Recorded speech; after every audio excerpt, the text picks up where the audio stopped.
Hey guys, welcome back. My name is Jason, the creator of I Am Legion for Dying Light 1 and 2, and I'm here with another quick update this evening for the work that I've been doing for the pre-release for 1.0. Thank you guys so much for your patience and feedback for 1.0. It's come a long way, still a massive list of updates.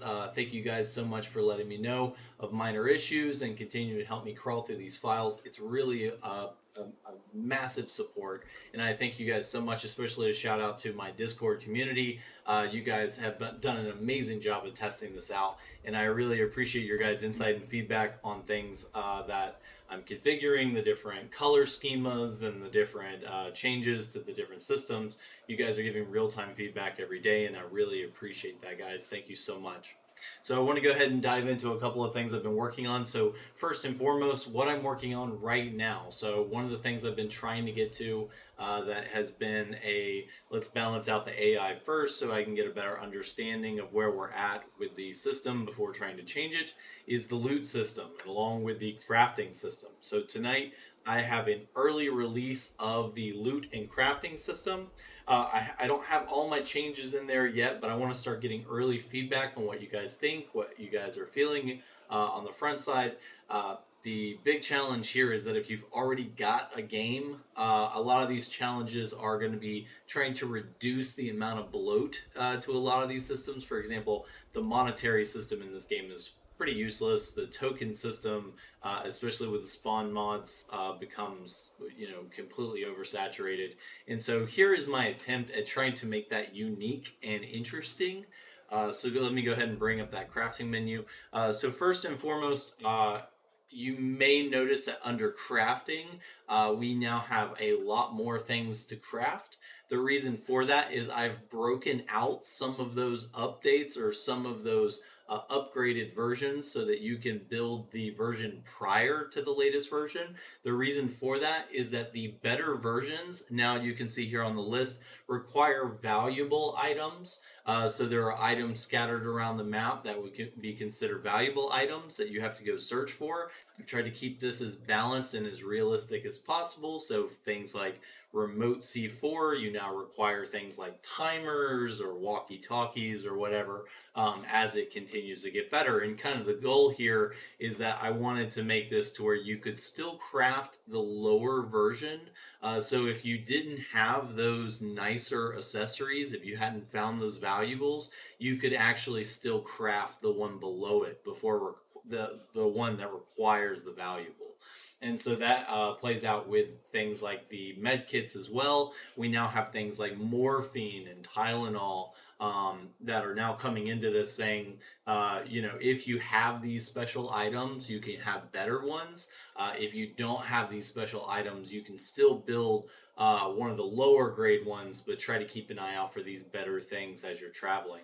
I'm hoping that this balance will make the user start to say, hang on, I need to go loot. I'm currently working on the loot system to also change kind of this bloated system of like everyone gets everything.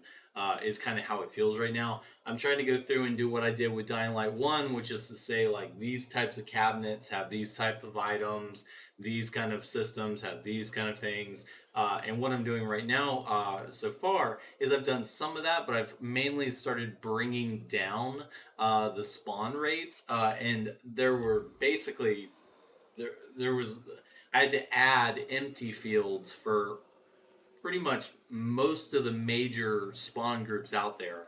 And I think this is kind of the culprit for most of this bloat, where you end up with just everything is giving you massive amounts of supplies. I've increased this to where as you're going through the game, you should be able to still get items, but you have to work a little bit more for it. I've also reduced the items that you receive, so you'll no longer get like 8 to 20 scrap from different AIs around the map. You'll actually get more reasonable amounts of gear from these guys.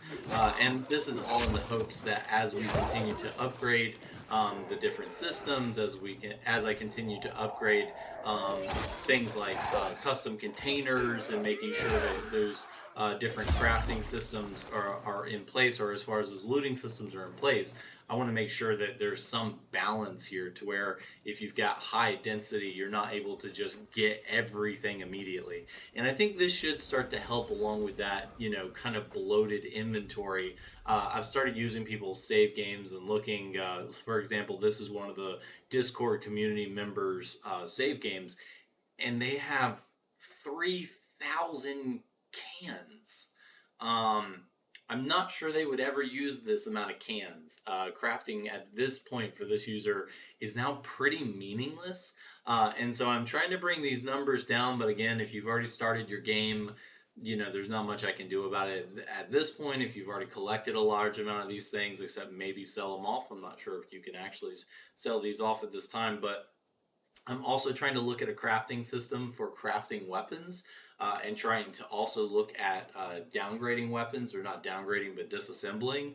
I'm looking into those things to try to see what we can get going for these different weapons, just because there's just such an interesting balance here as far as like how easily you can just accumulate large amounts of items here and not really have to care. So I've gone through and done things like, so you see here with like the UV bar, you're now using UV shrooms, different things like that. So I've tried to keep it as realistic as possible, while also bringing some challenge into the game to say, okay, if you want higher level lock picks, that kind of thing, you need to go find some tools. You need to go find some different things for assembling. Things like the shotgun are now more difficult to create because you do need those specialty items before you can create them. I've also tried to lower some of the graphics here. A lot of these were like, they're all pretty much violet and blue and orange. I've tried to go through here and even some of this out a little bit for the different ones so that you can better immediately understand which ones are specialty items and which ones are kind of your standard items. So for example, with Molotovs, you can now make a very strong Molotov with vodka or whiskey. So if you have whiskey, you can use that whiskey to make a stronger Molotov. If you don't have those items, again, you can just use what you currently have available. So to continue to go through the system, so I've gone through and I've continued to update the human AI. So these systems are getting better. I've switched off of them for now, just with this updated system, to start looking at a couple of the other systems in here to say how quickly can we get some of the other systems that I've put off to this point. But I do want to start heading back over and looking again at these different systems as we go. But really one of the big focuses here is that it's starting to get kind of down to the nitpicky of, some people like the AI like this, some people like the AI like that. And the challenge here is that the current plan for 1.0 is to create that difficulty balance file that will allow you to change these things based on the difficulty. I'm still planning on writing all that in, but it's going to be a lot of work to get that system fully implemented and then balanced.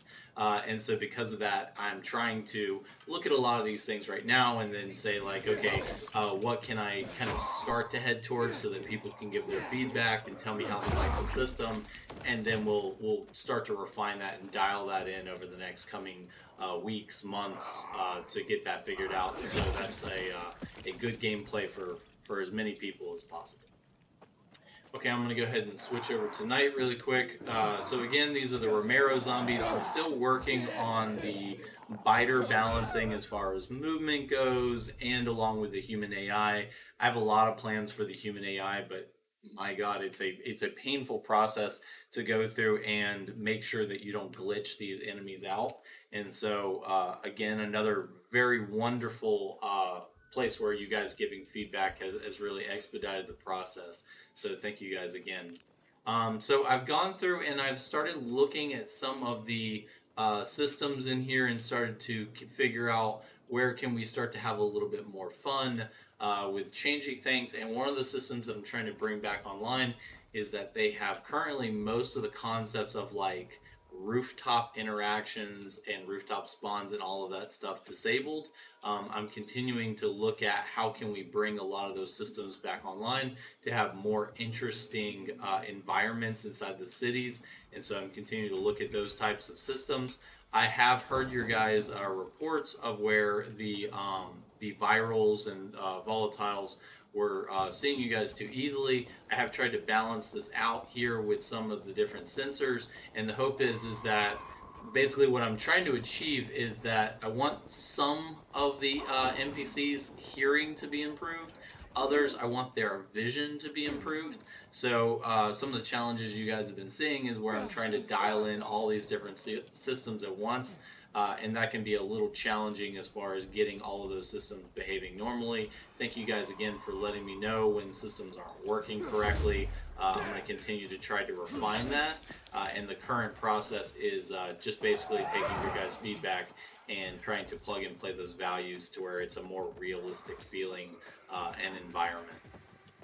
That does take time though, so again, thank you guys for your feedback and letting me know those different systems that are continuing to be more of a hindrance than immersive gameplay. I really appreciate that.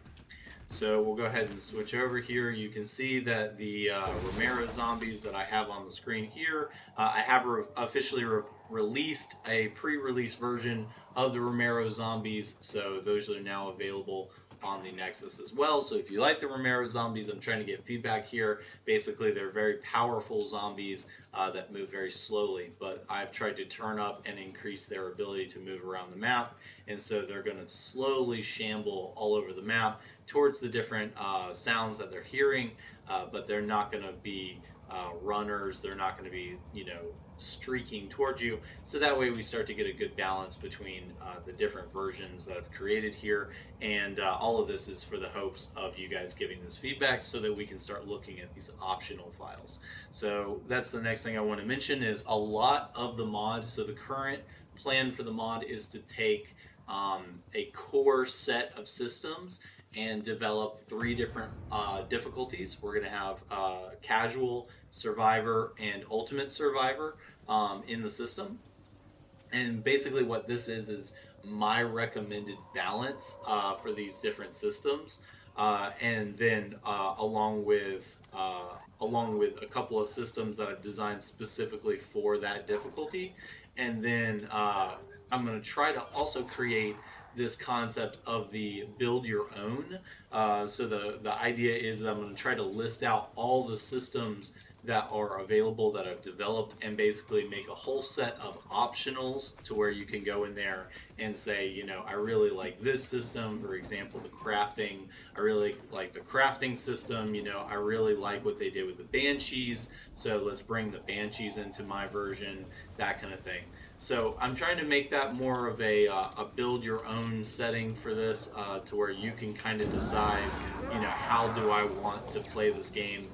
What's my ideal play style? And I'm continuing to try to dial that in as well, so that you can basically say, I really enjoy my gameplay like this, but I also don't really like the fact that the screamers are walking around the environment. That's really, not fun to me. I don't like that. Well, I'm trying to dial that in to where that's going to be something that you can decide for yourself whether or not you want those features or whether those features will impede your play style. So let me go ahead and mention some of the upcoming changes. So with the testing that I've done here, you can see my my changes to the color for the saturation. Or actually, I apologize. These have been removed. So these are the default colors. Got ahead of myself there. So these are the default color systems. Those will be an optional so that you can add in the ability to have a different color environment, and I'm going to try to basically create a couple of different versions of that and then have that as part of the optional system. I've also discovered some different settings that are considered HD settings for the game that cannot be turned on by the default menus. So I'll also try to include those as an optional so that if you want additional high definition, you can. That will also not be something that everybody's computer will have to have. So I do apologize for releasing that as part of the standard mod. I did want to kind of find out what people were going to experience as far as performance impact, what the average person would say, like, oh yeah, this was a bit much, that kind of thing. But for the most part, I feel like you guys did great with it. A couple of people mentioned, things like popping in, popping out kind of settings, and that was unexpected, but I think that's basically just balancing for people's machines. So we'll have to see how that continues to impact. Please give me feedback on those different optionals as we go. Next, I'll be looking at continuing to refine the human alert system, as I've mentioned before, along with the different attack systems. So we have the concept of the chase, and then we have the concept of my new mini chase, which is basically that if volatiles find you and they scream, they can basically call in a large amount of additional volatiles to chase you. So the idea here is that instead of starting like a actual chase, which I think I heard one run by there. Instead of that idea of it starting an actual chase where you have to get back to a building, potentially you can outrun and get away from these volatiles, but it's meant to make the night feel a bit more immersive by saying that these volatiles are out there in the night hunting the player, and that if they spot you, they'll scream for their fellow volatiles and try to come find you at that location. And as you can see here, a couple of viewers mentioned before, that they were being spotted right away, and that it was very difficult to play. Well, I just want to do a quick example of, if you go out here and you start shining your light and stuff like that, you will absolutely get these guys' attention and they will start to come towards you. But if you stay relatively quiet, you don't make a big impact as far as the different attacking the different groups and that kind of thing. You should be able to continue to move across the rooftops, but I will mention that the goal of the mod has always been, once you step outside of a safe zone, you keep moving. If you start moving, you're allowing them to flank you, you're allowing them to start to figure out where you are and swarm on your location, and at that point, there's a good chance that you're going to die. So kind of the hope here is that you guys will keep moving, that you have to strategize, to where if you end up in a situation like this, pretty much, you need to get out of there. You need to find an air vent as soon as possible and try to escape. And so when you're playing something like Ultimate Survivor and that kind of thing, I can imagine it would start to get pretty fun in these environments where you're starting to say, okay, even though I have a chase going, let's see if I can use my paraglider to actually escape the situation and keep moving and try to get to a UV spot. I am continuing to try to get feedback from you guys on this paraglider system. I do feel that it's a little overpowered as far as the user's ability to pretty much just travel regardless across the map. I'm trying to figure out what the best ideal settings for this is, so please let me know what your thoughts are as far as trying to make that more difficult. I will try to balance that out for your ideal playstyle and probably try to get all of that into the config so that you guys can kind of decide how you want that system to be. So a couple more systems that are coming up. I'm still looking at custom encounters and custom reinforcements. Some of these things, they basically hard-coded to where creating new content is kind of locked out in the system. So I've had various things work and various things not really work. And so it's kind of a slow process as far as trying to figure out how can I get custom encounters in there and that kind of thing. You pretty much end up crashing the game unless you inject them into every location that you need them in the configuration files. So it is a very slow process to make sure that you're doing your due diligence and covering your ass as you go, kind of thing. But I'm continuing to work on that. I'm also going to look at the weapon systems. I think with the weapon systems, a lot of people have mentioned that once you get past a certain point in the game, it just becomes pretty much easy, and then you don't have as many challenges. I'm continuing to try to look at things such as creating the unique looting system and that kind of thing to see if there is a way that we can start to make late tier weapons and that kind of thing more interesting for the player and make that a better experience overall. And so please let me know your guys' feedback and what your recommendations would be for balancing the high tiers. So once I start doing my official playing I Am Legion, or not I Am Legion, but Dying Light 2 with I Am Legion Reborn 1.0, I'll start to identify some of these things for myself and I'll start to design for myself.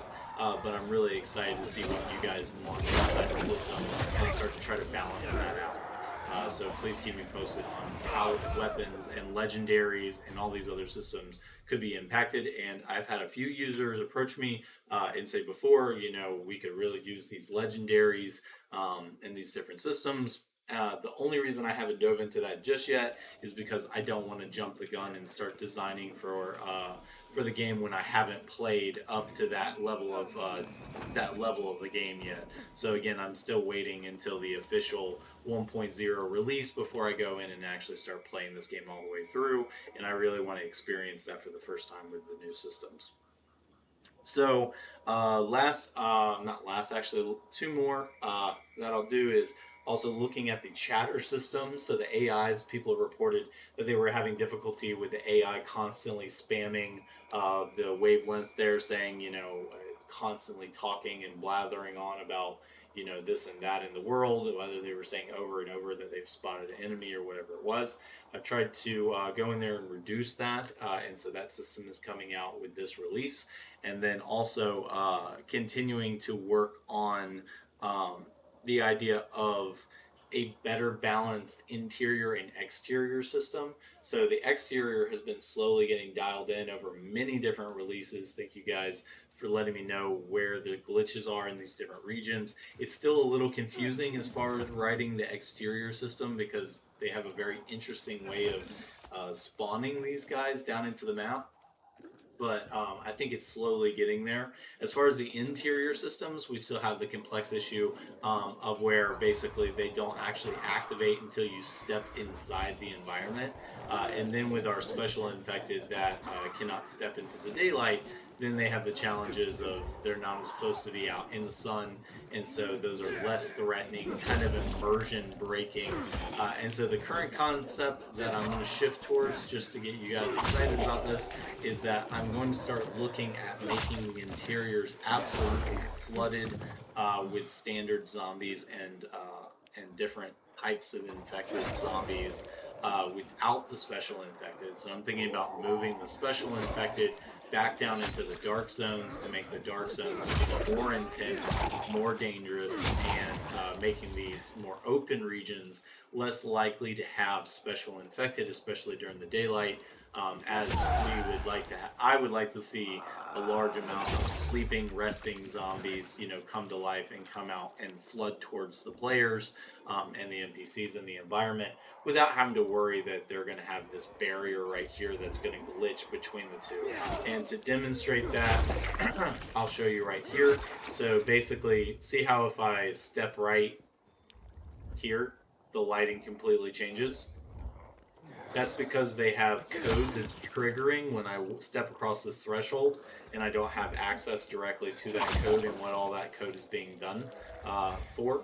And so because of that, it becomes a challenge to write these systems to where they're more realistic when you basically have the concept of a dark zone starting right there. So this is considered a dark zone. Now I'm back outside of a dark zone. So it's becoming increasingly difficult to try to figure that out. I'm going to probably set that to an optional so that if you really like the special infected in the buildings during the day, you can still have those. But for everybody else, kind of just going back to the standard, but increasing the difficulty, increasing that density to where the interiors of these buildings are flooded with the different zombies during the day, so that it becomes difficult to run through those environments. You have to use things like Molotovs or explosives to try to clear your way through, that kind of thing. So I think that should wrap up most of the updates I have here. So there's a very, very long list of change updates that are rolling through. I know I haven't done a summary video that covers everything from the pre-release, and that's one of the reasons for the delay for this 1.0 release, is that I want to try to get as much documentation done as possible, and with that it's going to take time to go through and actually document and make sure the config files are updated and everything. So please bear with me. This will be another update here coming tonight. This should be update 12, and I look forward to your guys' feedback. Thank you guys so much. It's been a real pleasure getting to know you guys, and I really appreciate all the support, feedback. Thank you for the contributions and the donations and joining the Patreon. Thank you guys so much. I look forward to seeing you guys next time. Happy gaming.